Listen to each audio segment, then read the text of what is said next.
We are live and on location at the Conservative Political Action Conference in Washington, D.C. And we're pleased to be joined by the man who just brought the house down here at CPAC, the architect of the Santorum surge from earlier this week, and among other great states where we have a lot of listeners in Minnesota. Rick Santorum's back with us on the Common Sense Club and the Scott Hennen Show. How are you, guys? Well, just let me thank all those folks in Minnesota. Wow, what a wonderful turnout, wonderful victory, and I just want to thank all your listeners there, and obviously hope that the folks in North Dakota are similarly disposed. We're going to be up there very soon, right? You are indeed, and I understand some announcement on details very soon. But yeah, we can't make that announcement right now, but we will be coming to North Dakota, and we're looking forward to. As I've said on this program many times, I feel bad, but it's a state that I've never been to. I've been close to it, but I've never been to it. So I'm actually really looking forward to learning about what you're doing up there in North Dakota, how you the North Dakota magic that's going on right now. We know what it is. I talked about it in my speech. It's all about creating energy and creating the good paying jobs that can make rural America work. I'm born and raised in Minnesota, but lived most of my adult life in North Dakota, and the kind of people in the heartland are Rick Santorum people. You know what I mean? That's why I'm thrilled that you're coming, because I really think, in addition to obviously energy and so many things that are important to your camp, a manufacturing base, which you've given voice to as well, and the importance of really just real Americans who just care about where this country is going and are really fearful right now and looking for hope, and you're providing that right now. Yeah, we're pretty excited about it, the vision that we've laid out, and it's one that is not 99 versus 1. It's 100%. We're in this for making sure that we give everybody the opportunity to succeed in America. Everybody the best chance of forming solid families, solid communities. That's we're trying to paint the vision of what America can look like. And that fixes everything, doesn't it? It does. Yeah. If you start from the bottom up, I mean, you can't fix it from the top down. You gotta work in the family and the community. And the amazing thing about the Obama administration, he's had a war on all of these organizations in and around the family itself, but the church, community, and civic organizations. He's trying to cut back on charitable donations. I mean, this is a guy who's trying to hollow out all of the important mediating institutions that are there between the individual and the government. So you become out there by yourself, and all you need the government, and you need him. That is the cold, calculated strategy, and it's one that we are going to talk about and fight against.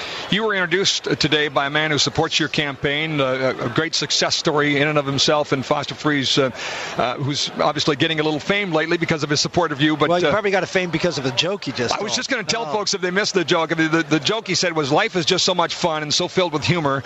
There's a little bar a couple doors down, and recently a conservative, a liberal, and a moderate walked in the bar. The bartender says, "Hi, Mitt." Now the crowd both applauded and booed. What did you think of the joke? Well, I thought it was, Foster is a jokester. I mean, he just tells jokes 24/7. And when I heard that, it was funny. I mean, look, I think Governor Romney would admit that when he ran in 1994, he ran against Ted Kennedy. To the left of Ted Kennedy, ran as a moderate for governor, and now he's running as a conservative for president. Now, we all change, and I'm not questioning the sincerity of many of those changes, but it is, you can't walk away from your record. You know what? We do have to laugh too, don't we? Of course. I mean, look, like I said, people can change. I have no concerns about that. But again, it's an issue of trust. I mean, when push comes to shove, do you want someone who's been out there talking about these things and it's deep and it's ingrained and it's conviction, or someone that maybe ambled their way to the conservative position and is still sort of fresh in their mind? Breaking news today, President Obama has announced that religious employers will not be mandated to offer free contraceptive coverage for workers after all, instead demanding that insurance companies, rather than the religious affiliated institutions, take the lead in enrolling employees for the birth control benefit and covering the cost. Is that a compromise, or is that just another way of accomplishing the same thing? I don't know how insurance companies can cover the cost without somebody paying for that cost. I mean, the insurance company's not going to give you freebies. This seems very Clinton-esque, doesn't it? Yeah, it's just, what's the definition of is? Doesn't it? Because in other words, it's saying, okay, you still got to do it, but we'll just have the insurance company do it in your name. Yeah, isn't it? Again, what money are they going to use? This is their policy that the Catholic organization is paying for. The money's going to come from somewhere, and I just think this looks, and I haven't seen the language, but it looks like too cute by a half, and doesn't really solve the problem. But look, if President Obama I said this in my speech, we're talking about expenditures that are relatively minor. I mean, birth control pills are not going to break the bank. They're not an insurable event. So why do we even need? Here's the question. Why should the government be telling you to cover all of these rather low-cost things? Let's set aside contraception.